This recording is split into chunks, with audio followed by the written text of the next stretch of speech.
Welcome to Chapter 10 of the Shapley Values series. In this chapter, we will discuss the basic idea and the challenges behind the calculation of Shapley sampling values. Let's dive right in. We now understand that for calculating Shapley sampling values, we need to make predictions for subsets S, including and excluding certain feature values.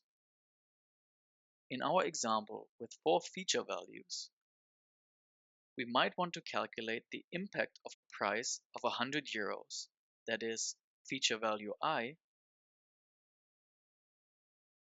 to the feature subset S, consisting of inventory, events, and temperature, with its respective values. We know that for calculating the Shapley values, we have to iterate through all possible feature subsets S. But we will look at only this specific subset S now, to illustrate an important point. So, according to the formula for Shapley sampling values, we have to first calculate the prediction of subset S, including feature I. We can achieve this by inserting all the features values, including the price of 100 euros, into the trained machine learning model and creating the prediction. Secondly, we need to calculate the prediction for the subset S, excluding the feature value of 100 euros for the price feature. However, it turns out that a lot of machine learning models are not able to produce a prediction when a feature value is missing from the data.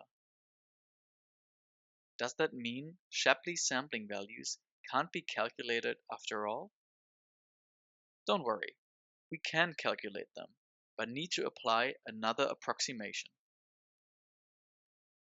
So instead of not feeding the actual feature value of 100 euros for the price feature to our model, we want to first feed it with a price of 100 euros and again create the prediction. Next, we create a prediction based on a price of 99 euros and then based on a price of 98 euros. We continue this process for all possible prices that can occur, and then weight each prediction with a probability of how often that price can actually occur. For example, the probability of the price being at exactly 100 euros. Lastly, we fill in the probabilities for all other possible price values. This provides us with a weighted average prediction for all possible price values, which in turn is a good approximation of the prediction for subset S excluding feature I, denoted as f of x sub s. Although this method gives us a good way to approximate for when a model can't deal with a missing feature, there are still some problems in this approach. The first problem lies in us having to know all possible prices that can occur, which is almost impossible.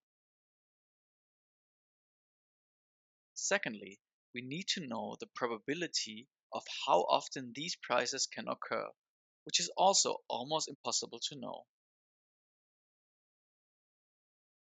Note that if we looked at a subset S with less than 3 features, for example the subset consisting of inventory and events, we would have to iterate through feature values and their probabilities for every other feature that is not part of S, which further increases the complexity of this approach. But let's go back to the earlier example for this feature subset S. Even if we had all of this information on all possible feature values and their probabilities, we would have to actually calculate predictions for every single feature value while also iterating over all possible feature subsets S. So this approach also ends up in us having to run many iterations, which quickly becomes computationally impossible just as it is the case with Shapley regression values.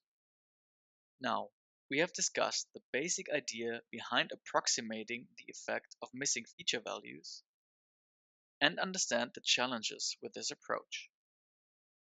In the next session, we will discuss a common approach for calculating Shapley sampling values with reasonable efforts and therefore overcoming these challenges.